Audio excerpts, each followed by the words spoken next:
For both you guys, this was your last go-round in this duel.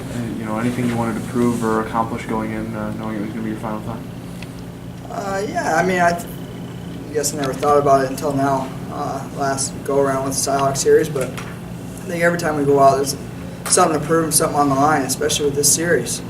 I'm not sure how men's basketball did, but we're doing our part here, and I'm glad we got it done. You said it's funny. You said it was our last go around. This is actually my first go around. I've never competed in a Cy-Hawk meet before. So yeah, I mean, there's a lot to prove, but it's just another meet, and we're gonna do our part, just like Gilman said. And we did. We went out and we took care of our business. Thomas, you guys were missing two key components with Corey and Sam. Right. You came out and got bonus points, and that's kind of been an emphasis.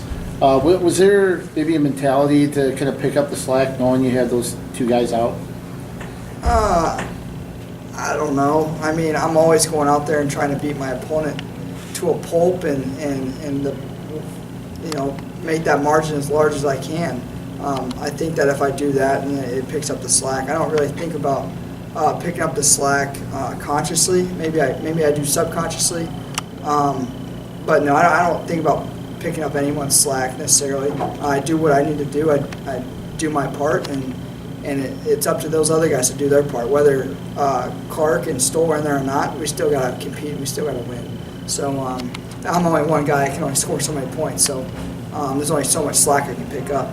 So we need to, pick up slack at 33 and heavyweight, even with those two guys out.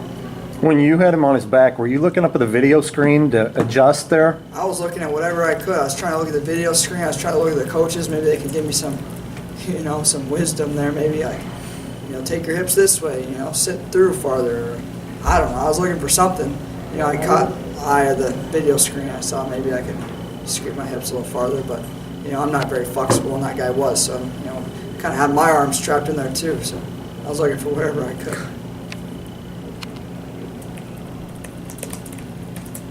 Topher, when did you feel like you really were able to turn the tide against John? I think looking back at the match, I think I probably could have set the tide a little bit more in the first period. I think was it the second period that I got in on a shot and didn't finish it, and was right there. So I think that was kind of a point where I felt me getting more to my offense, but. Offense was there. I just have to go out and pull the trigger. Tom talked about wrestling a complete match to me before. And before now, I've been wrestling a lot of high pace, high scoring in the first and second period, and a little bit kind of slowing down in the third period. And it was a little bit of the opposite. But I need to put it all together and really wrestle a complete match and wrestle first, second, third period at a high pace, scoring points. Do you feel like it was your pressure that kind of overwhelmed him in that third, though? Yeah. Could you have imagined your one and only Cy-Hawk match being anything quite like this one turned out for you? I mean, I don't really know what I imagined, but it's always fun to go out and wrestle in front of the best fans in the world. They're loud, and they know wrestling, and they love wrestling, and they love pressure and attacking and scoring points.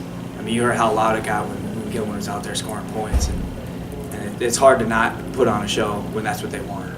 So it was a lot of fun. I'm glad I got the experience to do it. I think there were three matches that were decided in the final period. You and Gunther and Meyer, two more matches at bonus points earned in the final period. Is that do you think that was an aspect that you guys came away with a big advantage, stamina in the third period?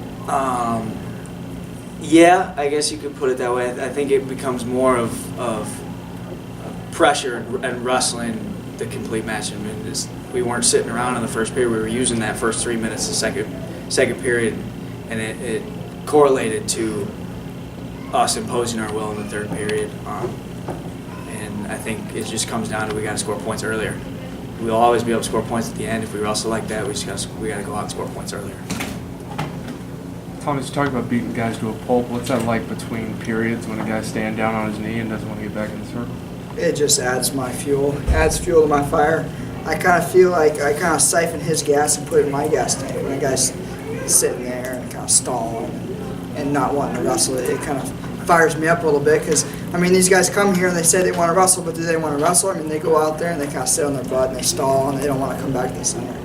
So I'm getting fired up now. These guys want to wrestle, but do they want to wrestle? I don't know. They want to wrestle kind of their match and where they're comfortable. I take them to where they're uncomfortable. I take them to deep water. People don't like being uncomfortable. I love being uncomfortable. Beating them a pole. How did you get comfortable with being uncomfortable?